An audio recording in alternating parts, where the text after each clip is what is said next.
ఇంట్లో ఉన్న బంగారాన్ని విడిపించి ఆ రోజు ఆన్లైన్ రేటుకే మేము కొంటాం. Sharma gold company. నమస్కారం, వెల్కమ్ టు సుమన్ టీవీ. నేను గీతాంజలి. ప్రస్తుతం మనతో పాటు బాబా శ్రీ సదానందగిరి ఉన్నారండి. వారి వయసు 109 సంవత్సరాలు. అయితేనే ఇప్పటికీ ఆయన స్టిల్ యంగ్ లాగా కనిపిస్తారండి. ప్రత్యేకంగా చెప్పుకోవాలి, సనాతన ధర్మం పైన ఆయనకున్నటువంటి పట్టు కావచ్చు. ఇప్పుడున్న యంగ్ జనరేషన్ ఏం నేర్చుకోవాలి మన సనాతన ధర్మం నుంచి, దాంతో పాటుగా వాళ్ళ జీవన శైలి ఏ విధంగా ఉండాలి, హెల్దీగా మన లైఫ్ స్టైల్ ఉండాలంటే మన లైఫ్లో ఏవేవి మనం మార్చుకోవాలి, ఏ విధంగా ఉండాలనేది ఇప్పుడు వారు చెబుతూ ఉంటారు. ఇలా ఎందరికో ఆదర్శంగా ఉన్నారు.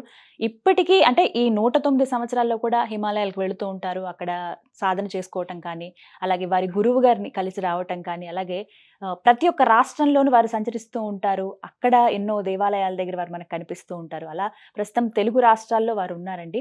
వెంటనే సంప్రదిస్తే తప్పకుండా వస్తామన్నాం. వారిని ఆహ్వానించాం సుమన్ టీవీ స్టూడియోకి. మనతో పాటు ఉన్నారు గురువు గారు. వారితో మాట్లాడదాం. గురుగారు నమస్కారం అండి. గురుగారు, మీలాంటి పెద్దవాళ్ళతో మాట్లాడుతున్నప్పుడు సనాతన ధర్మంలో అసలు విడాకుల ప్రశ్నే లేదు అని ఇలా అన్నారు. అలాంటిది మరి ఇప్పుడు ఎందుకు ఇంతగా చూస్తున్నాము? దంపతులు కాస్త విడిపోవటం, 1 సంవత్సరం వివాహమైనప్పటికీ తర్వాత 2 ఏళ్ళు వాళ్ళు, కొంతమంది 20-30 సంవత్సరాలు కలిసి ఉన్న వాళ్ళు కూడా విడాకులు తీసుకుంటూ ఉన్నారు. అసలు ఎందుకు ఇవాళ రోజుల్లో ఈ పరిస్థితులు? ముందు లేవు అంటారా? లేదనేది కొంతమంది చెప్తున్నప్పుడు ముందు విన్నాను. ఉన్నాయి. ఉన్నాయి, విడాకులు ఉన్నాయి. ఎట్లా?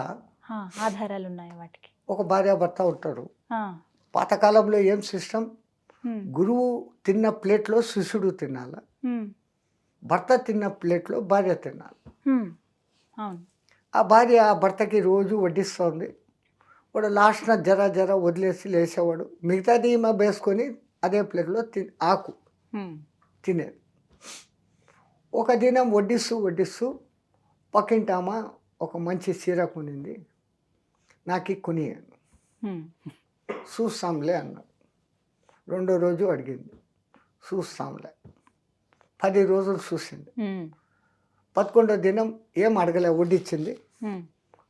ఆయన తిని లేసేయంగానే తను విడిగా ఇంకో ఆకు పెట్టుకొని ఆ ఆకులో తినకుండా పక్కన తింది. విడి ఆకు, విడాకు. అలా వచ్చిందండి. వాడికి డమ్ అనిపించింది. ఒరే రోజు నా ప్లేట్లో తింటా, ఇప్పుడు ఎందుకు చేసింది? ఓహో, చీర అడిగింది ఇలేదు కదా, బై రేపు కొని తెస్తాను. అది విడియాకు. విడియాకు. ఇప్పుడు ఈ దిక్కుమాలిన విడాకులు ఎందుకు వస్తున్నాయంటే ఈగో ప్రాబ్లం పెరిగింది. ఇప్పుడు అమ్మాయికి చదువు బాగుంది, తల్లిదండ్రులకు ఆస్తిపాస్తులు ఉన్నాయి, ఉద్యోగం చేస్తాను. Why I should have to bow my head before you అనే స్థాయికి పోతా ఉన్నారు. సనాతన ధర్మ వ్యవస్థ మొగుడు ఏం చేసినా పడి ఉండు, తాగినా ఉండు అయి నేను చెప్పను, అట్లా చెప్పను. బట్ ఒక అండర్స్టాండింగ్, ఏ రోజైతే అది బెల్లము జీలకర్ర తలకాయ మీద పెడతారో వీడు వాడైతాడు, వాడు వీడైతాడు, ఆ భావనతో పెడతారు. అసలు పాతకాలంలో వివాహాలు ఆయన ఊళ్ళో అమ్మ నాయన పోయి పలానా ఊర్లో అమ్మాయికి చూసినాం రా, నీకు పలానా రోజు పెళ్లి, అంతే. ఆ పిల్లవాడు ఈ అమ్మాయికి చూడు, ఈ అమ్మాయి ఆ పిల్లవాడిని చూడు. ఆ రోజు పరదా కట్టి ఈ బెల్లం జీలకర్ర పెట్టేటప్పుడు ఈ పరదా పైకి లేచినాక అట్లా చూస్తారు, మొదటి చూపు. అప్పుడు చూసేవారు. ఆ కనెక్టివిటీ, ఇతను నా భర్త, ఈమె నా భార్య, ఆ అనుకోవడము, ఈ పెట్టడంతో ఇతని ఎలక్ట్రిఫికేషన్ ఆమెకు, ఆమె ఎలక్ట్రిఫికేషన్ అతనికి శాస్త్రారంలో ఉండే ఆ బ్రహ్మరంధ్రం నుంచి దిగుతుంది. ఏకత్వ భావన. ఆలు మగలు, భార్య భర్తలు, ఇప్పుడు వైఫ్ అండ్ హస్బెండ్. బెండ్ వాడు నాకు బెండు, నేను నీకు బెండు, ఈ మాటలు అనుకుంటాను. అంటే ఇంకా ఎక్కువ మాట్లాడితే ఇంగ్లీష్ వాళ్ళు అంటారు wife is a knife to cut your life అని. ఈ డైలాగులన్నీ వస్తాండాయి. ఎందుకు వస్తాండాయి? వాళ్ళు అట్లా ప్రవర్తనలు, ఈ డామినేషన్ ఉండటంతో. ఎప్పుడైతే డామినేషన్ లేదు, ఆయన పతిదేవుడు, వాడిని కాలు కడిగి నేను నీళ్ళు తాగాల అంత లేదు. ఇంకా ఈ జీవితంలో నా తల్లిదండ్రులు ఇంకెంత కాలం ఉంటారో తెలియదు. ఇంకా నేను బతికినంత కాలం నా తోడు ఆయన, ఆయనకు తోడు నేను. మనం ఇంకో కొత్త జనరేషన్ని తయారు చేయాలి. ఆ భావనతో ఉన్నప్పుడు ఏ వైషమ్యాలు రావు. అసలు వైషమ్యాలు రాకపోతే అది సంసారం కాదు. సంసారం సాగరం అని మీరంటారు. సంసారం నవరసాల సారం. జర ప్రేమ ఉంటుంది, జర చిన్న చిన్న అలకలు గలాటాలు ఉంటాయి, జర ఫైటింగ్ ఉంటుంది. నవరసాలు ఉన్నాయిగా, అన్నీ ఉంటాయి, హాస్యము ఉంటుంది. అన్నీ ఉన్నప్పుడు ఆ పరిపూర్ణత వస్తుంది. అందుకనే పూర్వకాలంలో షష్ఠి పూర్తి చేసుకున్న దంపతులను గౌరవంగా చూసేవాడు. అసలు ఎంత బాగా. షష్ఠి పూర్తి అంటే ఎట్లా, వీనికి 60 వచ్చినాయి షష్ఠి పూర్తి కాదు. మ్యారేజ్ అయిన డేట్ నుంచి ఇద్దరూ కూడా అన్యోన్య దాంపత్యంగా 60 ఏండ్లు ఉంటే అప్పటికి రౌండ్ అబౌట్ వాళ్ళకి 80 చేరుతుంది సహస్ర చంద్ర దర్శనం. కానీ పురుషుడికి 60 ఏళ్ళు దాటిన తర్వాత చేసిస్తూ ఉంటారు. బ్యాడ్ పద్ధతే కాదు, వేదం అది చెప్పలే. వాళ్ళు అటువంటి వాళ్ళది ఎంతమంది వచ్చి ఎంత గ్రాండ్గా చేస్తారు. అవును. సో వాళ్ళ ఆదర్శం. 60 ఏళ్ళు వాళ్ళు కలిసి ఉన్నారు మ్యారేజ్ అయినాక. మధ్యలో డింగ్ డాంగ్లు ఫైటింగ్లు సబ్ కుచ్ హువా, అన్నీ ఉన్నాయి, కలిసి ఉన్నారు. అది అలా చూస్తాం కొంతమందిని. ఒక్క సనాతన ధర్మంలోనే భర్త ఎట్లున్నా ఏం చేసినా భరించాల నువ్వు, భర్త భరించువాడు అన్నది కమాండింగ్గా చెప్పినా దీని వెనకల ఒక సత్యవంతుడిని మొండి యమధర్మరాజుతో కొట్లాడి బతికించుకుని లేదు, తిరిగి తెప్పించుకుని ప్రాణం. వాళ్ళు 5 మంది పాండవులను ఒక్క లైన్లో నిలబెట్టగలిగింది ద్రౌపది. స్త్రీశక్తి గొప్పది. ఇప్పుడు వచ్చిన ఈ జనరేషన్లో ఈ డామినేషన్ మెంటాలిటీ, అదే problem. Why I should have to bow to you, నీకు నేను ఎందుకు లొంగాలి అంటే తగ్గితే తప్పేంటి అని అనుకోవాలి. ఎక్కడో ఒక చోట కొంచెం కాంప్రమైజ్. పూర్తిగా నీ వ్యక్తిత్వాన్ని చంపుకోకు. కాంప్రమైజ్ లేకుండా లైఫ్ లేదమ్మా. కానీ కొంతమంది వింటూ ప్రతి దానికి అదే డామినేషన్, కొట్లాట్లు పెరిగిపోతే ఆ మనసు విరిగిపోతుంది. ఆ లవ్ అఫెక్షన్ ఉండదు, ఆ బాండ్నెస్ ఉండదు.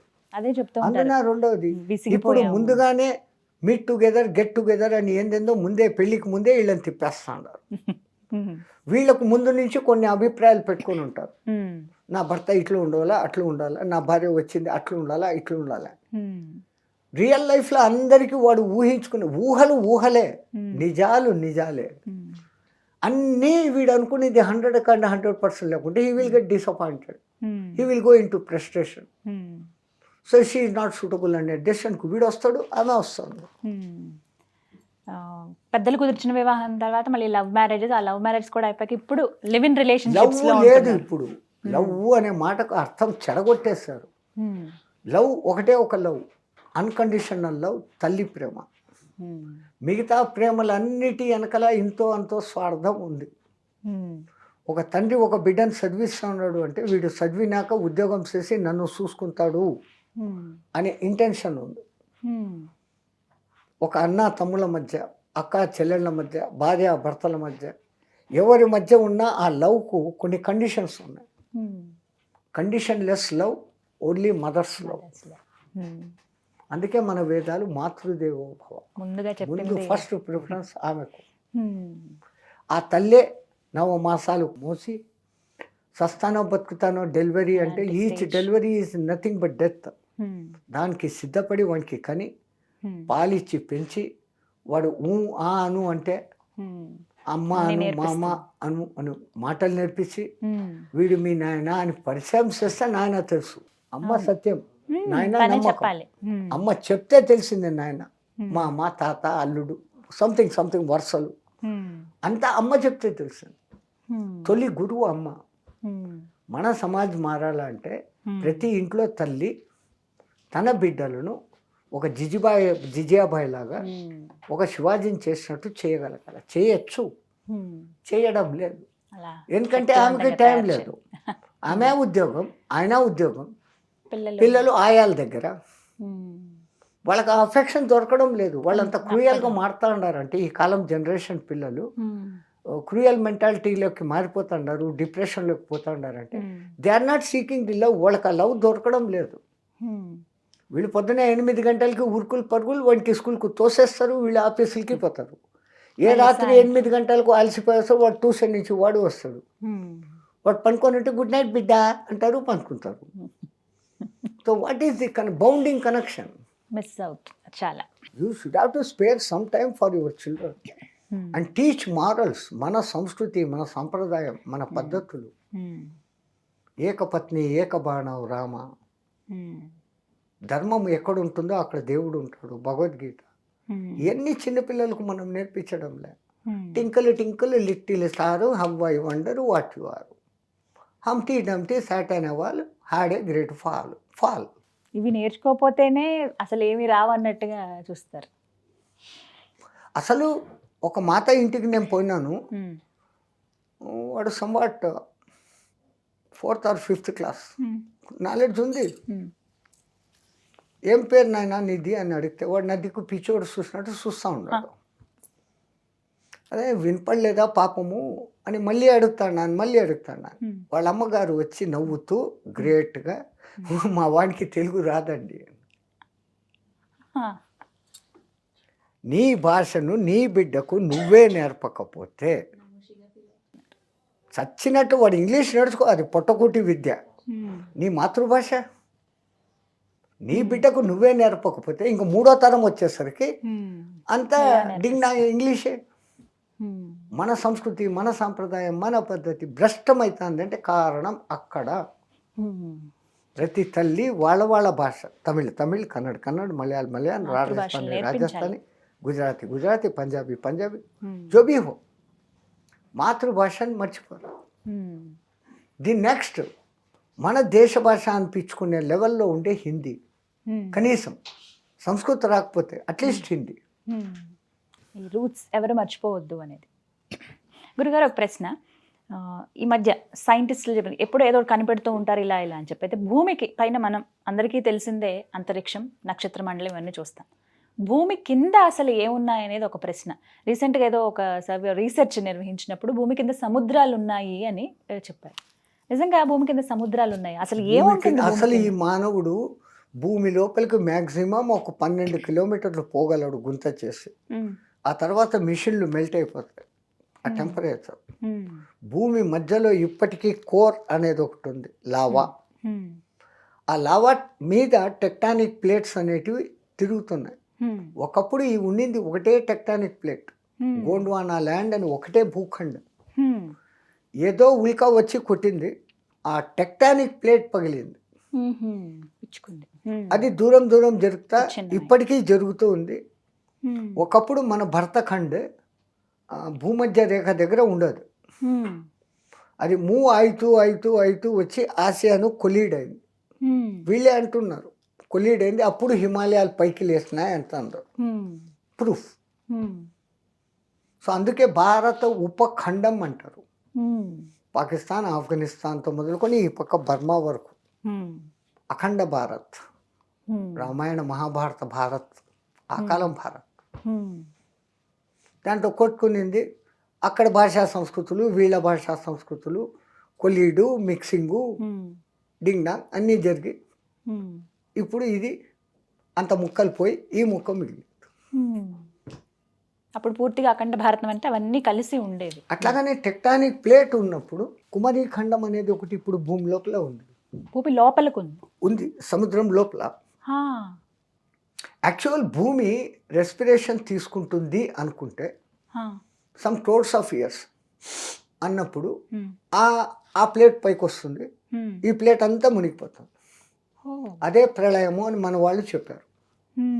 అక్కడ అప్పుడు ఉన్న చేపలు అది ఇది మళ్ళా మార్పులు చెందుతూ మళ్ళా మనుషులు, కొంతమంది మనుషులు బతికి ఈతలు వేసేసుకొని వాళ్ళు వచ్చిన జనరేషన్లకు అన్నీ చెప్తూ ఉంటే వాళ్ళు గాడ్స్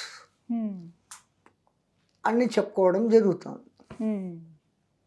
దేవతలు, రాక్షసులు, మానవులు ఎక్కడో లేరు. నవుడు నీలోనే ఉన్నాడు, మా ధవుడు నీలోనే ఉన్నాడు, మధ్యలో మా నవుడు నువ్వు ఉన్నావు. నువ్వు దానవుడుగా మారాలా అంటే కిందికి పో, మాధవుడుగా కావాలంటే పైకి పో. నీకు ఆ జ్ఞానము తెలుసు, ఈ జ్ఞానము తెలుసు. నేను బాగుంటే చాలు, ఓడు ఎట్లన్నా పోనీ అంటే యు ఆర్ దానవా. నేను ఏమైపోయినా పర్వాలే, అందరూ బాగుంటే చాలు అనుకుంటే నువ్వు మాధవ. నా బతుకు నేను బతుకుతానంటే మానవ. కానీ కింద మరి సముద్రం ఉందంటారా లేదంటారా భూమి అరే భయ్ సముద్రం దిక్కు కనపడుతోంది, సముద్రం కింద మళ్ళీ ఒక భూమి ఉంది, దాంట్లోపలికి డ్రిల్లింగ్ చేస్తే మీకు ఈ పెట్రోల్ అది ఇది దొరుకుతుంది. అప్పటికే ఆ మిషన్లు వేడెక్కిపోతున్నాయి. ఇంకా అంతకన్నా లోపలికి పోతే పోలేం. పరమాత్మ ఆ క్రియేషన్ అట్లా చేస్తున్నాడు. అది నిజంగా అద్భుతం అండి. సూర్యునిలో ఎంత వేడి ఉందో బయట సేమ్ టెంపరేచర్ మన భూమి మధ్య కోర్లో ఉంది. ఆ టెక్టానిక్ ప్లేట్స్లో ఎక్కడో క్రాక్స్ ఉంటే ఆ ప్రెషర్కు అది బయటికి వచ్చినప్పుడు వల్కను అగ్ని పర్వత్ అంటున్నాం. సముద్రంలో బడబాలనం అంటారు. సముద్రంలో ఉండే అగ్ని పర్వతాలు బగులితే దాని పేరు బడబాలనం. దావాలనం అని బయట ఉంటాయి. సామాన్య అగ్ని మనది. అందుకే 3 అగ్నుల పూజ మన వాళ్ళు ముందే కనిపెట్టి త్రిఅగ్ని పూజ, త్రిసంధ్య పూజలు చేసుకోరా. ఇది తెలుసుకో, సృష్టి రహస్యాలు తెలుసుకో. వేదంలో ప్రతి ఒక్కటి సైన్స్ అమ్మ, పక్కా సైన్స్. ఏ టైంకి లేచి ఏం చేయాలా, స్నానం ఎప్పుడు చేయాలో, హెల్త్ పరంగా ఇప్పుడు సంధ్యావందనము, మంత్రాలు, గాయత్రి, ముద్రలు, it is kind of exercise. సంపుటం, త్రిముఖం, చక్రం అనేసి 24 ముద్రలు గాయత్రికి పెడతాం. ఆ పెట్టినప్పుడు ఆ మూమెంట్స్ కలుగుతాయి ఒళ్ళులో. దేవతలకు ముద్రలు పెడతాం. ఆ యోని ముద్రం ప్రదర్శయామి. ఈ పంచభూతాలు ఇక్కడ ఉన్నాయి కదా, వాటిని ఆ విధంగా మెల్ట్ చేసినప్పుడు అది యాక్టివేట్ అవుతాయి. మన బాడీ పంచభూతాత్మకమైన బాడీ. ఆ విధానాలు కరెక్ట్ అంతా వాళ్ళు ఎంతో ప్రయోగాలు చేసి కనిపెట్టి ఇది ఇట్లా పెట్టు, ఇట్లా చేయి, ఈ ముద్ర, చిన్ ముద్ర, అది ఇది అన్నీ చెప్పినారు. ఇప్పుడు ఈ ముద్ర పెడతామ్మా, దీనికి ఏమని పేరు పెడతారు మీరు? చిన్ ముద్ర అంటారు. జ్ఞానముద్ర, తపోముద్ర, ఏంటెంటో పేర్లు పెడతారు. ఎందుకు పెట్టాలి? నాలో ఉన్న తమో రజో సత్వగుణాలను వదిలిపెట్టి నా హృదయంలో అసూయ అనేది లేకుండా జీవుడనైన నేను నీతో అనుసంధానం అవుతా ఉన్నాను. ఇంత అర్థం. ఇదే అనసూయ నందనుడు అత్రి. 3 గుణాలను అతిక్రమించిన వాడు అత్రి. హృదయంలో అసూయ లేకుండా ఉండేది అనసూయ. ఇద్దరు ఇక్కడనే ఉండరు. అత్రి అనసూయ నువ్వు గుంచిస్తే ఆ దత్తుడు నీకు దత్తుడై వస్తాడు. ఇది తెలుసుకోవాలి అందరూ. చాలా చక్కగా వివరించారండి. ఇంకా చాలా ఉన్నాయి మాట్లాడడానికి. మీరు మరొకసారి సమయం ఇస్తే ఖచ్చితంగా వీటి గురించి తెలుసుకుంటాం. చాలా సంతోషం. మా గురు కటాక్షం. నమస్కారం. జై శ్రీమన్నారాయణ.